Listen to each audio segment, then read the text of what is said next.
वो बहुत सारे वैज्ञानिक माने वो वाला नहीं, कौन से वैज्ञानिक रहे, लेकिन उनके जीवन में बुद्ध का कोई भी गुण नहीं है। क्यों? क्योंकि बुद्ध के प्रति श्रद्धा है ही नहीं। इसलिए वो बुद्ध के सामने भी आए तो एक बार ऐसे, हाँ क्या प्रणाम करने से क्या होता है, प्रणाम करने से क्या होता है। लेकिन कहते हैं, हमारा त्रिपिटक कहता है कि अश्राद्धस्य पुरुषस्य शुक्लो धर्मो न रोहति बीजानाम अग्नि दग्धो नाम अंकुरो हरितो यथा। मेरे वचन नहीं, जो व्यक्ति श्रद्धालु नहीं है, जिसमें श्रद्धा नहीं है, उसमें शुक्ल धर्म का, सुक्कं धम्मं विपहाय, पाली में शुक्ल को शुक्ल कहते हैं, संस्कृत में शुक्ल कहते हैं। शुक्ल माने अच्छा कर्म। जिसके हृदय में श्रद्धा नहीं है बुद्ध के प्रति, उसके भीतर धर्म का उदय नहीं हो सकता, कभी नहीं हो सकता है। और मुक्ति प्राप्त करना, भव से पार होना, स्वर्ग वर्ग प्राप्त करना, ये तो बड़ी दूर की बात है, बहुत दूर की बात है, प्राप्त नहीं कर सकते। क्यों? क्योंकि श्रद्धा ही नहीं है।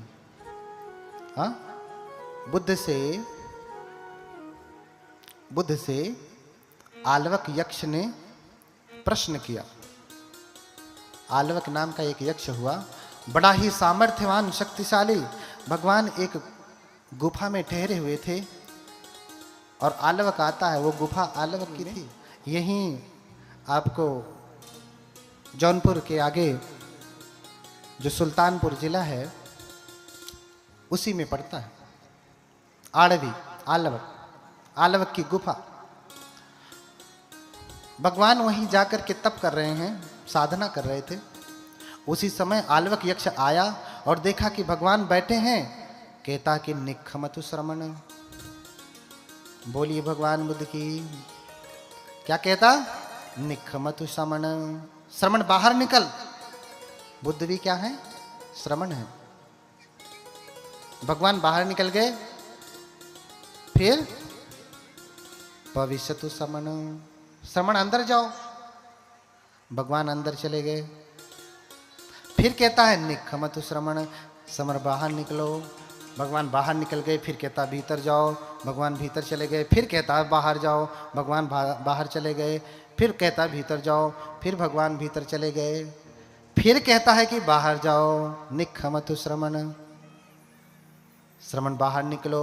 बुद्ध कहते कि नखुआ उसो निखिमिस्सामि, नहीं निकलूंगा। हाँ, क्या कहते? नहीं निकलूंगा। यक्ष होते हैं जिसमें मनुष्य और दैवी दोनों गुण होते हैं, शक्तिशाली होते हैं। यक्षो इस प्रकार के गुण होते हैं, बहुत ही शक्तिशाली होते हैं। आलवक सूत्र में इसका पूरा वर्णन है। भगवान कहते हैं नखो आओ सो निखिमिस्सामि, मैं निकलूंगा नहीं। तो कहता है कि नहीं निकलोगे तो जानते हो मैं क्या करूंगा?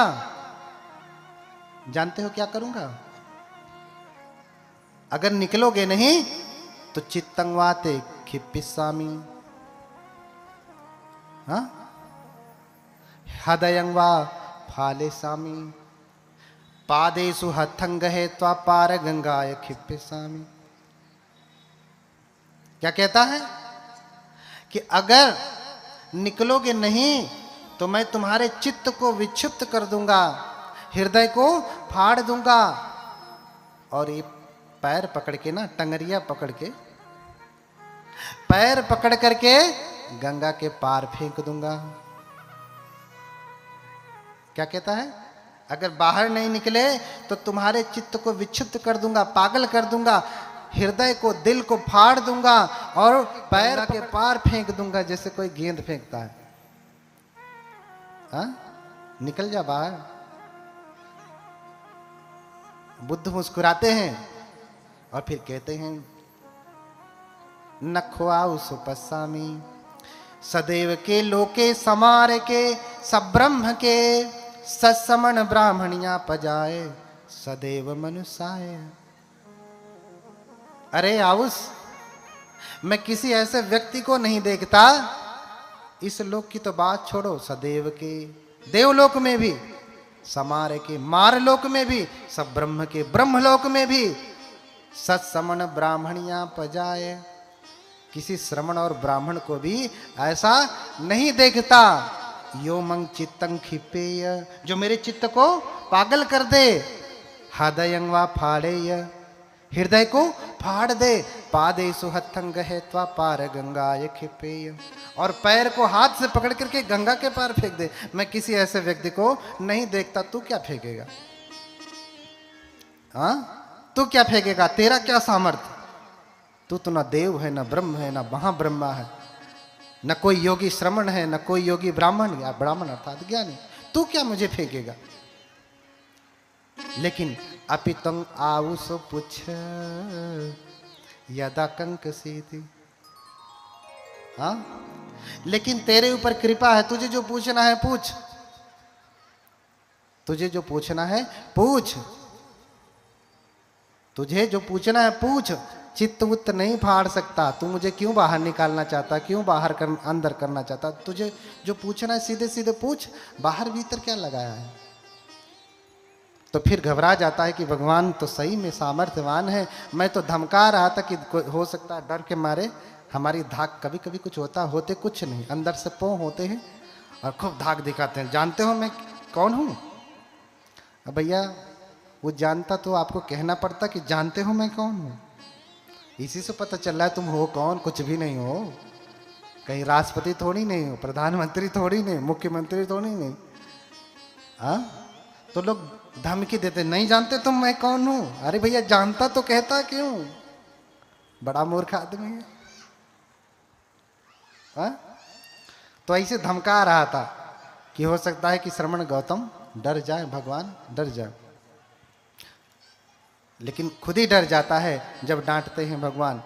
जानता है कि मैं श्रमण गौतम से किसी भी प्रकार से लड़ नहीं पाऊंगा, इसलिए प्रश्न पूछता है कि ठीक है मैं प्रश्न पूछता हूं, उसका उत्तर दो। अगर तुम सही में श्रमण हो, भगवान हो, बुद्ध हो, तो मुझे इसका सही उत्तर दो। कई सारे प्रश्न पूछता है, मैं एक प्रश्न के ऊपर चर्चा करूंगा। कहता है प्रश्न पहला, ध्यान से सुनना, बोलिए भगवान बुद्ध की। इधर से माता जी लोग, इधर देखिए सब ध्यान दे रहे हैं। आपकी गोल कमजोर पड़ रही है। हाँ, तब कहेंगे कि पुरुष स्त्री भी पुरुष के बराबर है, कैसे मान लें? पुरुष तो ध्यान से सुन रहा है।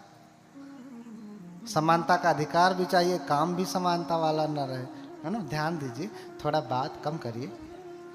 आज के बाद खूब बात करना है, थोड़ा सा और 1-2 घंटा। हाँ, प्रश्न पूछता है, किन सुध वित्तं पुरिसस्य सेठं। पहला प्रश्न कि बताइए श्रमण, सबसे श्रेष्ठ धन क्या है? श्रेष्ठ धन क्या है? किन सुध वित्तं पुरिसस्य सेठं।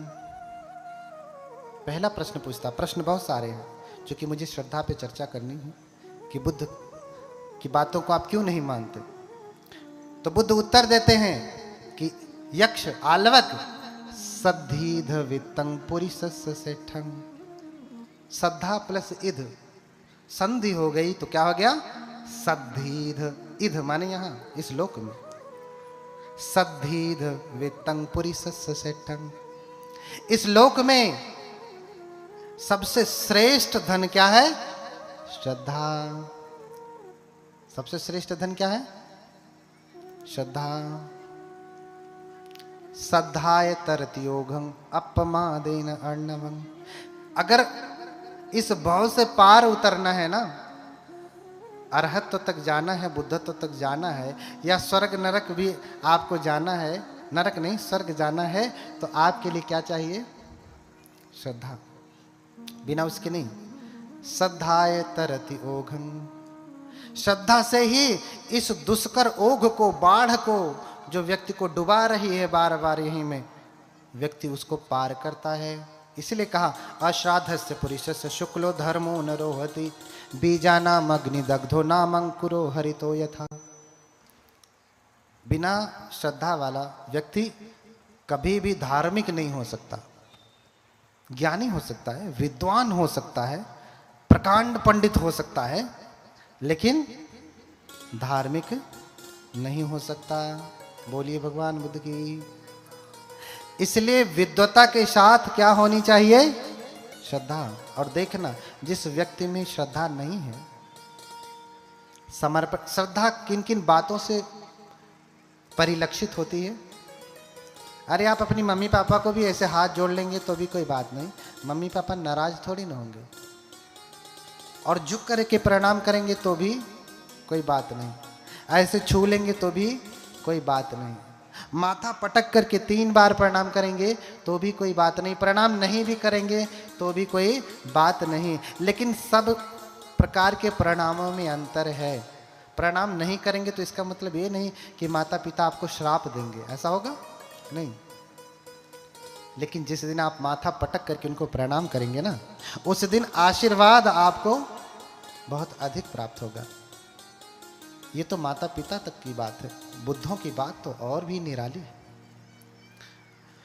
बुद्धों की बात तो और भी निराली है। कोई बहुत बड़ा विद्वान हो लेकिन बुद्ध के पास आता है, बुद्ध के विहार में आता है, कम से कम 3 बार प्रणाम नहीं करता, ये प्राथमिक बात है, तो समझ लेना कि ये सही बुद्धिस्ट नहीं। किसी किसी काल परिस्थिति में कभी कभी ऐसा नहीं हो पाता है, मजबूरी होती है या कुछ और अन्य बहुत सारे कार्य होते हैं, लेकिन हमेशा ऐसा नहीं होता है। ऐसा अपवाद कभी कभी होता है, ऐसा अपवाद कभी कभी होता है। अगर ऐसा व्यक्ति नहीं करता है तो समझ लेना कि वो ठीक से बुद्ध को मानने वाला नहीं है, वो धार्मिक नहीं होगा, विद्वान, बहुत बड़ा स्कॉलर। आजकल बहुत सारे स्कॉलर हैं, रिसर्च स्कॉलर हैं, है ना। बहुत बड़े कॉन्फ्रेंस होते हैं, उसमें जो है कॉन्फ्रेंस में लोग जाते हैं, अपनी विद्वता को प्रदर्शित करते हैं। अभी मैं भी पाकिस्तान में ही कॉन्फ्रेंस करके आया, विद्वानों के बीच में देखा कि कैसा विद्वान होता है, कैसा विद्वान होता है, बिल्कुल मिट्टी के पुतले जैसा, कोई मर्म नहीं, कोई मोह नहीं, कोई ज्ञान नहीं, कोई भाव नहीं, कुछ भी नहीं। ऐसे विद्वान होते आए और कंप्यूटर की तरह से फाइल निकाला, पढ़ दिया, पेपर हो गया, मैंने अपना कह दिया, दूसरा आए बोले। इसको ये व्यक्ति कभी भी भवसागर से पार नहीं उतर सकता, चाहे भले ही त्रिपिटक क्यों न कंठस्थ हो उसको। भाव से पार कौन उतरता है? श्रद्धाय तरति ओघम। श्रद्धा से व्यक्ति इस भव सागर से पार उतरता है। अब एक प्रश्न ये भी है, क्या बुद्ध की पूजा की जाती है? क्या बौद्ध धर्म में पूजा का विधान है? देखिए, बहुत गहरा विषय है, इसी को लेकर के बहुत लड़ाई है, इसी की वजह से बहुत सारे लोग आए भी नहीं है कि अरे वो तो अंधविश्वास बताते हैं, पूजा पाठ या वाह, ऐसा थोड़ी ना होता है बौद्ध धर्म में।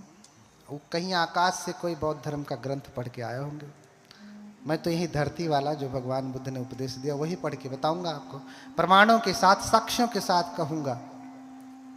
और आपको भ्रम होगा तो एक एक श्लोक नोट करते जाइए, जाकर के किताब खोल खोल करके देख लीजिएगा कि मैं गलत कह रहा हूं कि सही कह रहा हूं।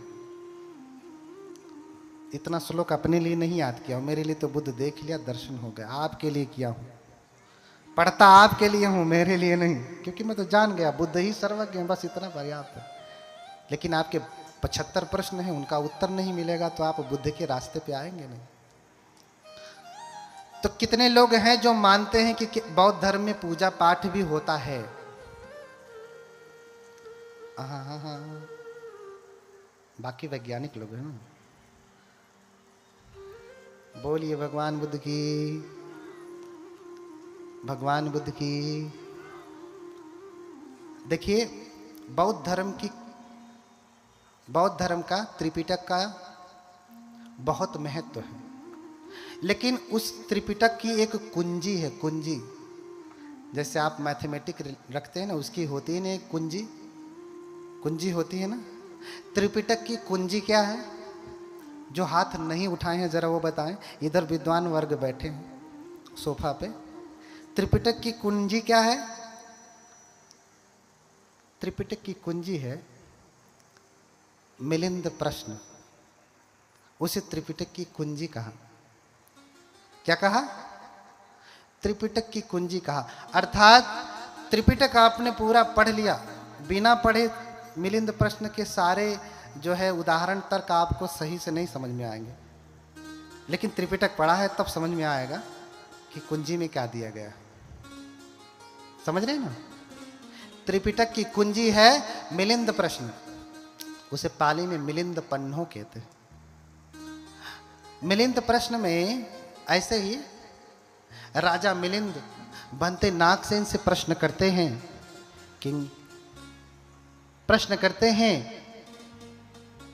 कि क्या भगवान बुद्ध पूजा स्वीकार करते हैं? पूजा करने के लिए कहते हैं। ध्यान से सुनिएगा।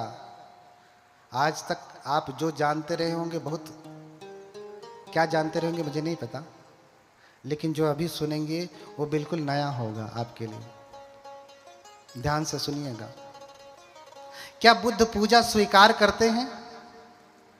हाँ, किंको भंते नागसेन बुद्धो पूजन साधयति। क्या भंते भगवान पूजा स्वीकार करते हैं? श्लोक लिखते जाओ जिसे भ्रम हो। हाँ, क्या भगवान पूजा स्वीकार करते हैं? नहीं।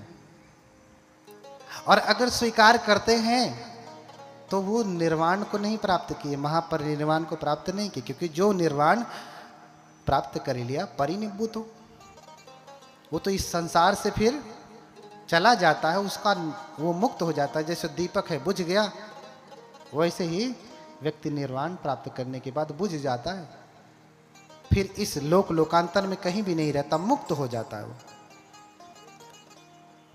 और अगर भगवान ने निर्वाण प्राप्त कर लिया है तो जो हम पूजा करते हैं वो व्यर्थ हो जाता है, क्योंकि जब कोई है ही नहीं। हाँ, अगर बुद्ध स्वीकार करते हैं तो उन्होंने महापरिनिर्वाण नहीं प्राप्त किया, वो अभी हैं इस लोक में, इसलिए तो स्वीकार कर रहे हैं। कोई होगा तभी तो लेगा ना जो पूजा आप देंगे। और अगर स्वीकार नहीं करते, अगर वो महापरिनिर्वाण प्राप्त कर लिए हैं, तो हम जो पूजा करते हैं वो तो व्यर्थ हो जाता, क्योंकि जब कोई है ही नहीं तो पूजा का कोई लाभ है? प्रश्न समझ में आ रहा है? प्रश्न समझ में आ रहा है? अगर बुद्ध पूजा स्वीकार करते हैं तो उन्होंने महापरिनिर्वाण नहीं प्राप्त किया, इसी लोक में है। और अगर महापरिनिर्वाण प्राप्त कर लिया तो भैया किसे पूजा करें, किसे जो है समर्पित करें? कोई लेने वाला ही नहीं, वो तो व्यर्थ हो जाएगा।